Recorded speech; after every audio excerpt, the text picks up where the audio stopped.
First ever factory outlet Mukunda jewellery KPHB Kothapet Khammam Somajiguda Hanmakonda. నమస్తే రమగారు. నమస్తే జీ. రమగారు, త్వరగా పడుకోవటం, త్వరగా లేవటం మన ఫేవరెట్ సబ్జెక్టు. చాలా మంచిది అంటారు కదండి? అవును. మీరు ఎన్నింటికి పడుకుంటారండి? నేను 11కి పడుకుంటా.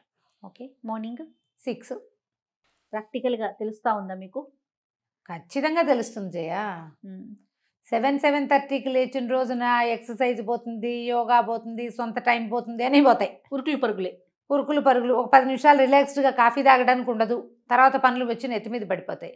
8:15కి లేస్తే ఆ కాఫీ కూడా ఉండదు. బ్రేక్ఫాస్ట్ పనులు వచ్చేస్తాయి. స్నానం తయారవ్వదు. ఏమవ్వవు అన్ని పనులకి. నీకు అర్లీగా లేచిన వాడికి ఉండే టైము, వాడికి ఉండే పీస్ ఆఫ్ మైండ్ లేట్గా లేచేవాడికి ఉండదు. ఏదో పని పాట లేకుండా పడుకునే వాళ్ళకి మనం చెప్పలేమనుకో. అవునవును. జనరల్గా ఇవాళ రేపు స్టూడెంటు, దెన్ పిల్లలు, తర్వాత ఏదో ఉద్యోగస్తుడు, అంతేనా? లేకపోతే వ్యాపారస్తుడు. ఇది కాకుండా ఇంకో జాతి ఏది? అసలు పని పాట లేని వాళ్ళు ఉన్నారా ఇప్పుడు? ఎక్కడున్నారండి? ఒకవేళ పని పాట లేనివాడు అంటే అది పనికి మాలిన వాళ్ళు అని అర్థం. వాళ్ళు అంతే అంతే కదా, పనికి మాలిన తనమే, ఇంకా అంతకంటే ఏమీ లేదు. ఇవి 3 కాకపోతే ఈ 3 ఆడవాళ్ళు కూడా ఇందులోనే ఉన్నారు కదా. ఆడపిల్లలు చదువుకుంటారు, లేదా ఉద్యోగాలు చేస్తారు, లేదా ఏ వ్యాపార ఏదైనా ఉద్యోగమే. ఇది కాకపోతే ఇంకోటి ఏమిటి? హౌస్ హోల్డ్ థింగ్స్, హౌస్ వైఫ్స్. ఇక వాళ్ళ చరిత్ర, వాళ్ళ దుఃఖం ఒక దుఃఖం కాదమ్మా. అవును. వాళ్ళ నిద్రలు లేవాలి, ఈ పనులన్నీ చేయాలి, పడుకుని ఉన్న వాళ్ళని లేపుకుంటూ ఉండాలి. సుప్రభాత సేవ, పవళింపు సేవ, 2 పూట్ల. నేను కూడా ఉన్నాను జయ. నేను కూడా అలాగే పడుకుంటారా, ఇంకా పడుకోవట్లేదా అనాలి. పొద్దునే లేస్తావా అనాలి. పవళింపు సేవ, సుప్రభాత సేవ 2 కనుక వెంకటేశ్వర స్వామికి ఇస్తే ఈ పాటికి 10 సార్లు పుష్పక విమానాలు వచ్చేవి నా కోసం. అంతే. ఆ సేవ మనం దేవుడికి చేస్తే మన కోసం విమానం వచ్చేస్తుంది. దివ్య విమానం వచ్చి సుశీలుడు సుశాంతుడు ఇద్దరు కలిసి చక్రాయుధాలు అవి ధరించి తీసుకుపోతారు. మన పదమ్మా, చక్కగా నువ్వు వైకుంఠానికి వెళ్తున్నావు, దాని అర్హత సంపాదించుకున్నావు అని. పిల్లలకి, భర్తలకి, ఇంట్లో వాళ్ళకి చేసేటువంటి సుప్రభాత పవళింపు సేవల వల్ల ఏ ప్రయోజనం లేదు. జీవితం ఫస్ట్రేటెడ్గా ఉంటుంది. ఎవరు దొరుకుతాడో వాడిని కొట్టి చంపేద్దామనిపిస్తుంటుంది ఎప్పటికప్పుడు. ఇవి 2 మామూలు గుడ్ హ్యాబిట్స్ కాదు. గుడ్డ అలాంటివి ఉన్న వాళ్ళ తాలూకు పాదసేవ చేసుకోవాలి మనం. బాబు నువ్వు ఎంత గొప్పవాడివిరా నాయనా అని. ఎందుకంటే వాళ్ళు చాలా రేరుగా దొరుకుతారు. వెంకటేశ్వర స్వామి లాగా ఎవడో ఒకడే ఉంటాడు, ఎక్కువ మంది ఉంటారు. అసలు అవకాశమే లేదు. కొంచెం ఏజ్డ్ పెద్దవాళ్ళు ఉంటారు చూడు, వాళ్ళకి ఇలా పెందరాళ్లే పడుకుని పొద్దున్నే లేచేది ఉంటుంది. పెందలాడే అంటే మీ టైం ఏంటి రమ్మగారు? మీ ఉద్దేశం ఏంటి? 10కి పెందల కనీసం ఈ రోజుల్ని బట్టి. ఈ 10కి పడుకున్న వాళ్ళు 5:15కి లేచేస్తారు జయ. సరిపోతుంది నిద్ర, సరిపోతుంది. 6 లోపల హాయిగా లేచేస్తారు. ఇంకా ఎర్లీగా లేచే వాళ్ళు కూడా ఉన్నారు. నేను 4K లేస్తానని 400 మెసేజ్లైనా రావాలి మనకి.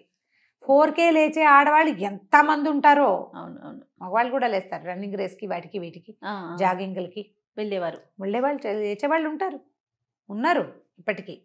అయితే వాళ్ళ శాతం తక్కువగా ఉంది. లేవకపోవటం వల్ల వచ్చే సమస్యల్ని ఫేస్ చేస్తున్నా కూడా లేవలేకపోతారు. దీనికి ప్రధానమైన కారణం రాత్రి పడుకోకపోవటం, లేదా 10కి పడుకున్న వాళ్ళు 9:30కి తిండి తింటాం. అదొక సమస్య. నేను ఎర్లీగానే పడుకుంటానంటే మంచం మీద చేరిపోతాను, కానీ నేను పొద్దున్నే లేవలేనంటే ఆహారానికి అరిగే సమయం ఇవ్వకపోవటం. అసలు పొద్దున్నే లేస్తే ఏం దొరుకుతుందో చూద్దాం. చెప్పండి. నీకు ఇంటర్నెట్లో బోల్డని దొరుకుతాయి ఈ సమాచారాలు. నేను నా ప్రత్యక్షంగా నా అనుభవమే చెప్తా. అవును ఎస్ అనాలి ప్రతి సెంటెన్స్కి. నువ్వు ఎంత స్వంత సమయం దొరుకుతుందో చేయ. మార్నింగ్ లేవగానే బాల్కనీలోకో, వాకిట్లోకో, పెరట్లోకో, వరండాలోకో వెళ్తే దొరికేటువంటి స్వచ్ఛమైన గాలి, ఆ లేత వెలుతురు మనం రోజంతా ఎక్కడా పొందలేము. Yes sir, 100%. అక్కడి నుంచి మన ఇంట్లో మగవాళ్ళు, పిల్లలు, మన ఆఫీసు వ్యవహారాలు అన్నీ 7 తర్వాత మొదలవుతాయి. పని మనిషి రావటము కూడా.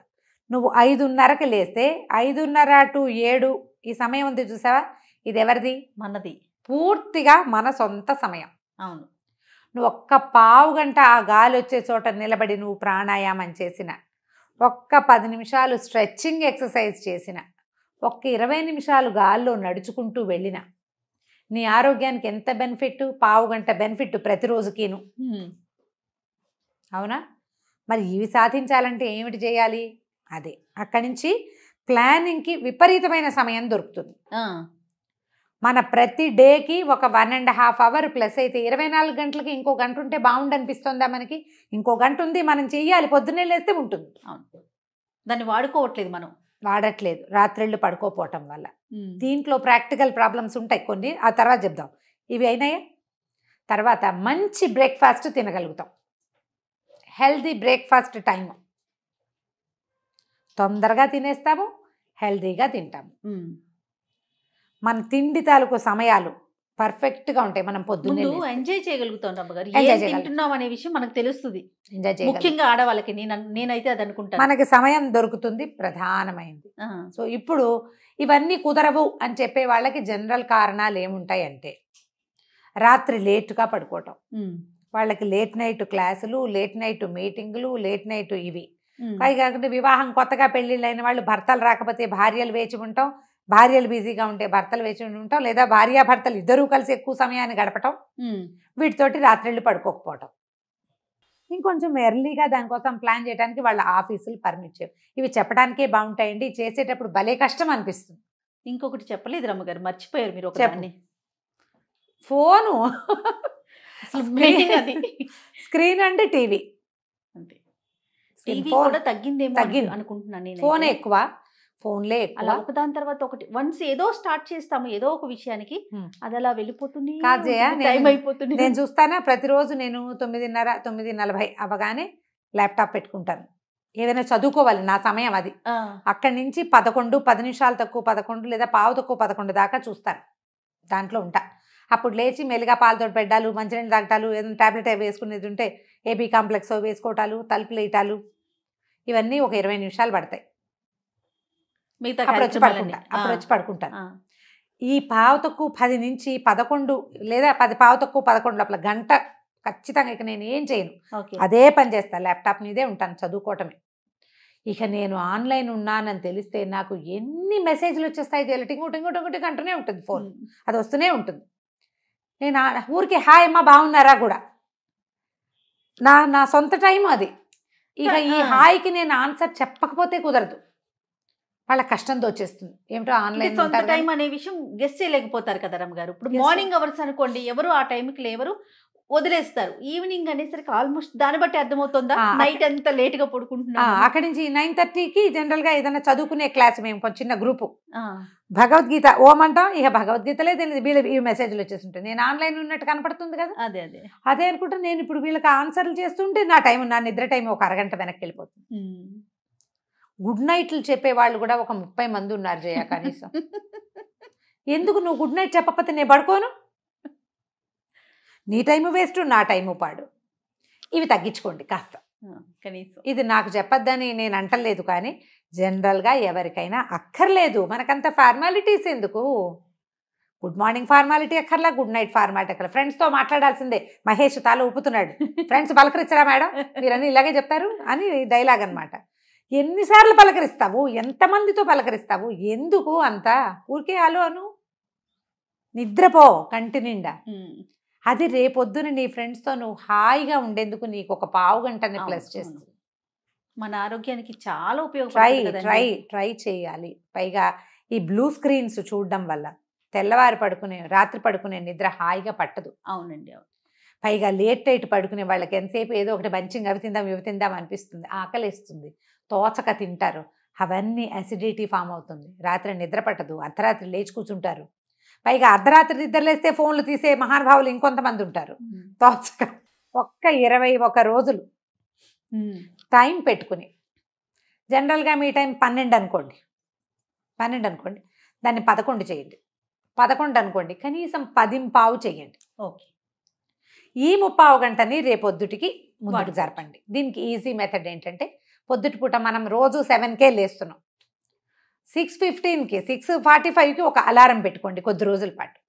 ఒక్క పావు గంట మన నిద్రని, అంటే శరీరపుకి ఒక నిద్ర టైం అలవాటు అయిపోతుంది, దాన్ని కొద్దిగా తగ్గించుకుంటూ రావాలి. 15 మినిట్స్ ఒకేసారి చేయొద్దు, ఒక్క 15 నిమిషాలు వెనక్కి పెట్టుకోండి అలారం. అండ్ నిద్ర మెలకు వచ్చిన మరుక్షణం లేవాలని మీ బ్రెయిన్కి ఒక ఫీడింగ్ రాత్రిపూట ఇవ్వడం మొదలు పెట్టండి. కొంతమంది అలారాలు పెట్టుకుంటానే ఉంటారు రమ్మగారు, 10 నిమిషాలకు ఒకటి, పావు గంటకి ఒకటి, అది మోగుతూ ఉంటుంది, దాన్ని ఆఫ్ చేస్తారు మళ్ళీ పెట్టుకుంటారు. అది మొయ్యో అంటూనే ఉంటుంది, మనం దాన్ని కుయ్యో అని ఆపేస్తూ ఉంటాం. ఆ ఫోన్ని హాల్లో పెట్టండి, మీరు మంచం మీద పట్టుకోండి, హాల్లోకి వెళ్ళి ఆపాలి, ఇక గదిలోకి వెళ్ళకూడదు అని బ్రెయిన్కి రాత్రిపూటే చెప్పండి. ఒక్క 21 డేస్ చేసి ఒక క్యాలెండర్ మెయింటైన్ చేయండి. ఈ 21 రోజుల్లో నాలో ఏమైనా మార్పులు వచ్చాయా, దీనివల్ల నేను ఏమైనా బెనిఫిట్ అయ్యానా, నా మొహం బాగుందా అని చూడండి. బెడ్ టైం తగ్గితే మొహం మీద గీతలు తక్కువగా ఉంటే గమనించండి. ఓకే, మంచం మీద పడుకుని అలా దొరుకుతూ ఉంటారు, మెలకు వచ్చినా కూడా చెంపలన్నీ గీతలు పడిపోతాయి, మెడ గీతలు పడిపోతుంది, ఎక్కువ కాలం అందంగా ఉండరు. ఇది బాగుంది రమ్మగారు, ఈ కాస్ట్ చాలా బాగుంది. అదే కాబట్టి అందాన్ని కాపాడుకోవాలంటే తొందరగా లేవాలి, రాత్రి పెందరాళే పడుకోవాలి, రాత్రిళ్ళు తొందరగా తినేసేయండి. అండ్ లైట్ ఫుడ్ తినండి రాత్రిపూట. రాత్రి కొంచెమే తిన్నాం, పొద్దున్న లేస్తే పెందరాళే లేచేసి టిఫిన్ చేసుకుంటే హాయిగా టిఫిన్ తినచ్చు ఎంజాయ్ చేస్తూ. మరో కాస్త ఎక్కువ తిన్నా, ఇంకో ఫ్రూట్ తిన్నా, ఓ పచ్చికూర తిన్నా ప్లస్ అవుతుంది అదంతా మనకి. ఇలా ప్లాన్ చేసి చూడండి. Early to bed, early to rise, ఈ 2 ఆరోగ్య సూత్రాలని తెలుసుకోండి. చాలా మంచి టిప్స్ చెప్పారు అమ్మగారు. చూద్దాం చూసిన ఆడియన్స్ నుంచి ఎలాంటి రెస్పాన్స్ వస్తుందనేసి. నమస్తే. నమస్తే.